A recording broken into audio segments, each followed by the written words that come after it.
கன்னியாகுமரியில் உள்ள விவேகானந்தர் கல்லூரி மைதானத்தில் நடைபெறும் பரப்புரை கூட்டத்தில் பிரதமர் நரேந்திர மோடி கலந்து கொண்டு பாஜக மற்றும் அதிமுக வேட்பாளர்களுக்கு ஆதரவாக வாக்கு சேகரித்து வருகிறார். நேரலையில் பார்க்கலாம். Sacrifices of Jesus Christ, we recall his services to the poor.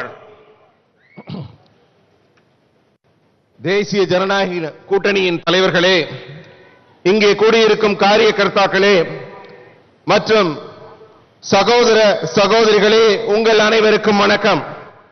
நாகர்கோவிலுக்கு நான் வந்திருக்கிறப்ப இந்த மண்ணின் மைந்தர்களை எல்லாம் நினைச்சு பார்க்கிறேன். நாஞ்சில் பொருணன், கவிமணி தேசிக விநாயகம் பிள்ளை, செண்பகராமன் பிள்ளை, ஐயா வைகுந்தர், பி தானுலிங்க நாடார், பெருந்தலைவர் காமராஜர், மார்ஷல் நேசமணி போன்ற ஒப்பற்ற தலைவர்கள் வாழ்ந்த மண்ணில் நிற்பதை நான் பெருமையாக கருதுகிறேன். நான் கன்னியாகுமரி அம்மனையும் அருள்மிகு நாகராஜா கோவிலின் ஆசிகளையும் வேண்டி நிற்கிறேன்.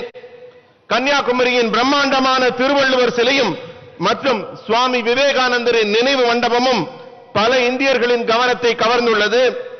இன்று புனித வெள்ளி.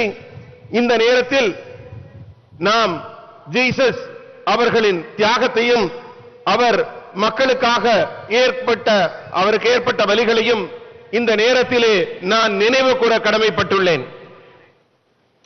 Friends, when we come to you seeking your blessings, we come with a strong track record of pro-people, proactive, good governance. We have fixed long pending issues and found out of the box solution to pressing problems. The Rameshwaram Dhanushkodi railway line was damaged in 1964. 50 long years, but no one thought about repairing it. It was our government that started work on creating a new railway line. Same for the Pamban railway bridge. Previous governments ignored it. We focus on reconstructing it. In this year's budget, we have given emphasis on the Mumbai-Kanyakumari economic corridor. Rupees 1 lakh crore would be spent on upgrading road and connectivity related infrastructure in Tamil Nadu. நண்பர்களே, உங்க ஆசைகளை நாடி நான் உங்ககிட்ட வரும்போது மக்களுக்கு நம்பிக்கையூட்டும் அரசாக ஒரு சுறுசுறுப்பான நல்ல ஆட்சியின் வலுவான சாதனைகளை எடுத்துட்டு தான் உங்ககிட்ட நாங்க வந்திருக்கோம். நீண்ட காலமா நிலுவையில் இருந்த பல சிக்கல்களை எல்லாம் நாங்க சரி செஞ்சிருக்கோம். தீர்க்கப்படாமல் இருந்த பல சிக்கல்கள் எங்களால தீர்வு காணப்பட்டிருக்கு. ராமேஸ்வரம் தனுஷ்கோடி ரயில் பாதை 1964ஆம் ஆண்டு சேதம் அடைஞ்சது. 50 வருஷமா அதை பத்தி யாருமே கவலைப்படல. நமது அரசாங்கம் தான் ஒரு புதிய ரயில் பாதையை உருவாக்கும் பணியை தொடங்குச்சு. பாம்பன் ரயில் பாலத்துக்கு அதே கதி தாங்க. முந்தைய அரசாங்கங்கள் அதை முற்றிலுமா புறக்கணிச்சிட்டாங்க. ஆனா அதை மறுபடி கட்டுறதுக்கான ஏற்பாடுகளை நமது அரசாங்கம் தான் செஞ்சிருக்கு. பாம்பன் பாலத்துக்கு இந்த ஆண்டு பட்ஜெட்ல மும்பை கன்னியாகுமரிக்கு இடையில ஒரு புதிய பொருளாதார வழித்தடம், அப்படின்னா வியாபாரத்தை மேம்படுத்துறதுக்காக புதிய பொருளாதார வழித்தடம் அமைக்கும் பணி தொடங்கப்பட்டிருக்கு. தமிழ்நாட்டில் சாலை இணைப்பு இதையெல்லாம் மேம்படுத்துவதற்காக 1 லட்சம் கோடி ரூபாய் ஒதுக்கப்பட்டிருக்கு. Friends, while our focus is development, the opposition has reduced itself to a dynasty club. All they want is secure the position of their own children and grandchildren. They are not bothered about your sons and daughters. I will give you a very small example. In central Delhi, very valuable real estate has been given for the memorials of one dynasty only. What did we do? We created a memorial for beloved Dr. Kalam in Tamil Nadu. I personally went for its inauguration. We believe the sweat of every Indian makes the nation, not 4 generations of 1 or 2 dynasties. In Tamil Nadu, the situation is such that senior DMK leaders who work shoulder to shoulder with Kalainar are feeling suffocated due to the newly minted crown prince of the party. Politics does not work this way. நண்பர்களே, நமது கவனம் எல்லாம் நாட்டின் வளர்ச்சி மீது இருக்கிறப்ப எதிர்க்கட்சி கவனம் எல்லாம் எங்க இருக்கு தெரியுமா? தன்னுடைய வாரிசுகள் பத்தியே தான் அவங்க கவனிச்சிட்டு இருந்தாங்க. அவங்க விரும்புறதெல்லாம் அவங்க சொந்த குழந்தைங்க, பேர குழந்தைங்க, அவங்க எல்லாம் வளமான வாழ்க்கைக்கு தேவையான சொத்து சேர்த்து சந்தோஷமா இருக்கணும்ன்றதுதான். உங்க பிள்ளைங்களை பத்தி, உங்க மகன் மகள் பத்திலாம் அவங்களுக்கு கவலை இல்ல. இதுக்கு நான் ஒரு சின்ன உதாரணம் சொல்றேன். டெல்லியோட மத்திய பகுதியில ஒரு வம்சத்தோட பெரியவங்க நினைவு சின்னமா அமைக்கிறதுக்காக விலை மதிப்புள்ள நூற்றுக்கணக்கான ஏக்கர் நிலங்கள் அரசாங்கத்தால கொடுக்கப்பட்டிருக்கு. ஆனா நாங்க என்ன செஞ்சோம்? போற்றுதலுக்குரிய அப்துல் கலாம் ஐயாவோட நினைவு சின்னத்தை அவர் பிறந்த ராமேஸ்வரத்தில் அமைச்சோம். அதன் தொடக்க விழாவுக்கு நான் நேரிலேயே போய் கலந்துக்கிட்டேன். ஒவ்வொரு தனிப்பட்ட இந்தியரும் அவர்களுடைய வேர்வை சிந்தித்தான் நாட்டை உருவாக்குகிறார்கள். 1-2 குடும்பத்தோட வம்ச வாரிசுகள்லாம் நாட்டை உருவாக்க முடியாது. தமிழகத்தின் நிலைமை என்னன்னா, கலைஞரோட தோளோட தோள் நின்று பணியாற்றிய மூத்த திமுக தலைவர்கள் எல்லாம் திடீர்னு மகுடம் சூடிட்டு வந்த அந்த இளவரசரை பார்த்து மன புழுக்கத்துல, தர்ம சங்கடத்துல இருக்காங்க. அரசியல் இந்த வழியில எல்லாம் செயல்படாது. Today, the mood of the nation is clearly against politics of nepotism and entitlement. The opposition loves calling people anti-democratic, but they should see the nearest mirror. Congress has imposed Article 356 several times. Both DMK and AIDMK governments have been dismissed by Congress. Having Congress in any coalition is having a high-handed ally who does not understand local sensibilities. நண்பர்களே, இன்னைக்கு தேசத்தோட மனநிலை தெளிவா இருக்கு. தகுதி எல்லாம் பார்க்காம உறவுக்குன்னு மரியாதை கொடுத்து பதவி தர்றாங்க பாருங்க. அந்த வாரிசு உரிமை அரசியலுக்கு எதிரான மனநிலையில மக்கள் இருக்காங்க. ஆனா எதிர்க்கட்சிகள்லாம் மக்களை எப்படி பார்க்குது? ஜனநாயக விரோதிகளாக பார்க்குது. முதல்ல அந்த எதிர்க்கட்சிக்காரங்க ஒரு கண்ணாடியில தங்களை பார்த்துக்கணும். உங்களுக்கு தெரியும், ஆர்டிகிள் 356வது பிரிவை கணக்கில்லாத முறை காங்கிரஸ் கட்சி பயன்படுத்தி இருக்கு. திமுக, அதிமுக 2 அரசாங்கங்களுமே காங்கிரஸால் பலமுறை கலைக்கப்பட்டுள்ளன. எந்த கூட்டணியில இருந்தாலும் உள்ளூர் மக்களின் உணர்ச்சிகளையும் அவங்க எண்ணங்களையும் புரிந்து கொள்ளாத உயர்மட்ட அதிகார மமதை கொண்டிருப்பதுதான் காங்கிரஸ் கட்சியோட வழக்கம். Sisters and brothers of Tamil Nadu, our ideology is Sabka Saath, Sabka Vikas and Sabka Vishwas. At the root of this mantra is a spirit of compassion towards everyone. Our government does not see people's caste, creed or faith before serving them. Ours is a government for everyone. A few years ago, nurses from Kerala who were working in Iraq were abducted. Our government did everything possible to bring them back home safely. Father Alexis Prem Kumar belongs to Tamil Nadu, but he desired to serve others, took him to Afghanistan. For 18 long months, terrorists made him a hostage. His own family had given up on him, but our government did not. He came back safely home. I had a telephone the sister of Father Alexis Prem Kumar to tell her that he is safe. She would just not believe that her brother was alive, and the Prime Minister of India was calling to tell her that.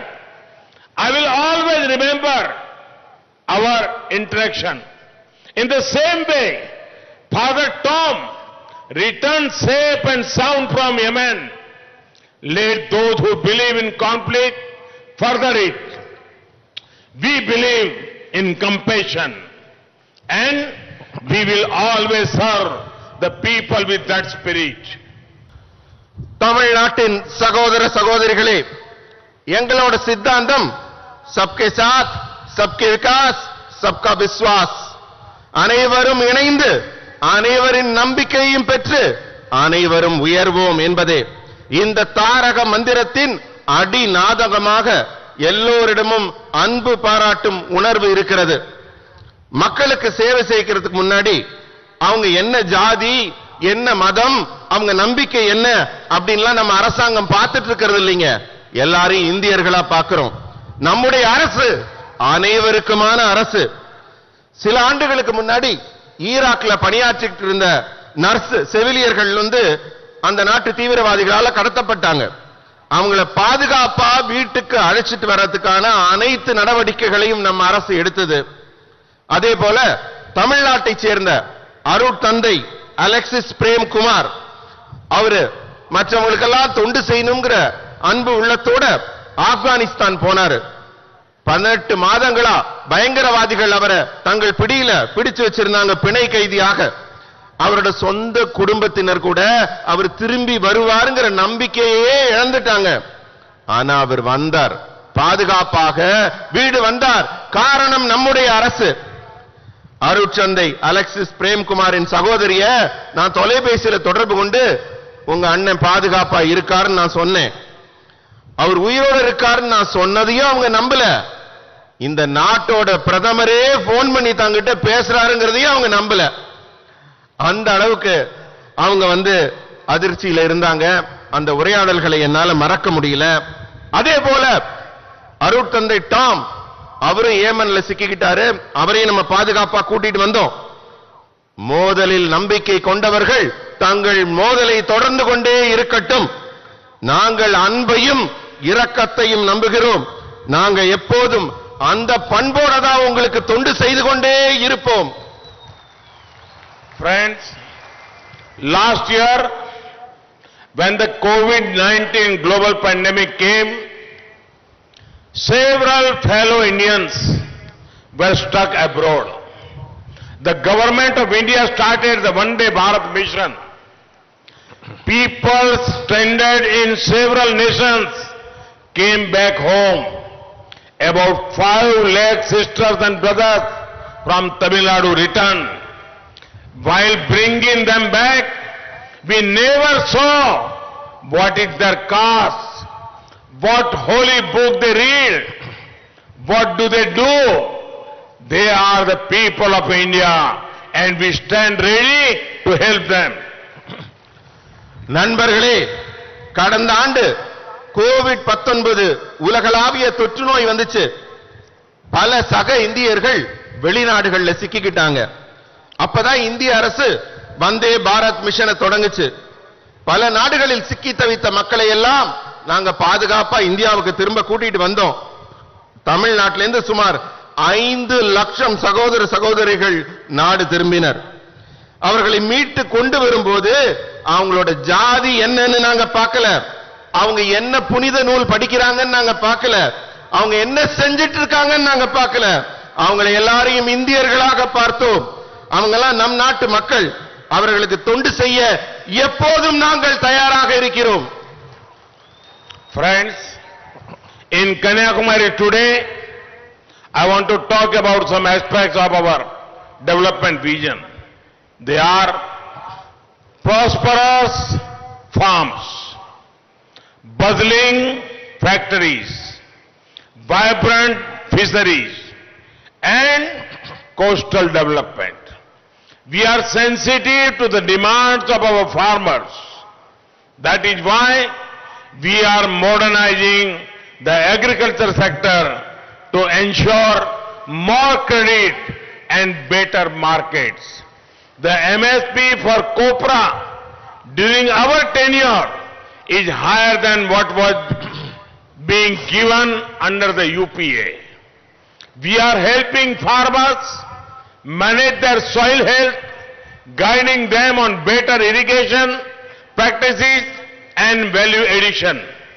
We are well on track to double the income of farmers. நண்பர்களே, இன்று கன்னியாகுமரியில உங்க முன்னாடி இருக்கும்போது 3 முக்கியமான அம்சங்களை பத்தி நான் பேச நினைக்கிறேன். ஒன்று, செழிப்பான பண்ணைகள் விவசாயத்துக்கு. இரண்டாவது, வளமான தொழிற்சாலைகள் வணிகத்துக்கு. மூன்றாவது, துடிப்பான மீன்வளம் மற்றும் கடற்கரை மேம்பாடு. நம்ம விவசாயிங்க உணர்வு பூர்வமான கோரிக்கைகளை நாங்கெல்லாம் புரிஞ்சுக்கிறோம். அதனால்தான் அதிக கடன், சிறந்த சந்தை வாய்ப்புகளுக்கு உறுதி செய்வதற்காக கடந்த யூபிஏ ஆட்சியில் வழங்கினதை விட நம்ம நிறைய விவசாயிகளுக்கு செஞ்சிட்டு இருக்கோம். உதாரணத்துக்கு சொல்லணும்னா, நம்ம ஆட்சியில தான் கொப்பரை தேங்காய்க்கான விலை மிக அதிகமாக கடந்த ஆட்சியை விட கொடுக்கப்படுகிறது. விவசாயிகளின் மண்ணின் வளத்தை பாதுகாக்க நாங்கள் உதவுகிறோம். சிறந்த நீர்ப்பாசன நடைமுறைகள் மற்றும் கூடுதல் மகசூல் கிடைக்கிறதுக்காக விவசாயிகளுக்கு வழிகாட்டுகிறோம். இன்னும் சொல்ல போனா, விவசாயிகளின் வருமானத்தை கூடிய விரைவில் இரட்டிப்பாக்க, டபுள் மடங்கு ஆக்கிறதுக்காக நாங்க தீவிரமாக வேலை செய்து கொண்டிருக்கிறோம். Friends, NDA government will continue supporting our business communities, especially small businesses. We want to promote traditional industries, the local artwork, handicrafts, palm leaf products, lace craft, and temple jewelry, which is a GI product. They have the potential to become popular globally. The government of India has been supporting such industries through various initiatives. நண்பர்களே, NDA அரசு வணிக சமூகங்களுக்கு, அதிலையும் குறிப்பா சிறு குறு தொழில் நிறுவனங்களுக்கு நிறைய உதவிகளை செஞ்சிட்டு இருக்கு. அவங்க எங்க ஆதரவும் அவங்களுக்கு தொடர்ந்து இருக்கும். நாங்க பாரம்பரிய தொழில்களுக்கு ஆதரவு தெரிவிக்க, ஊக்கப்படுத்த விரும்புறோம்.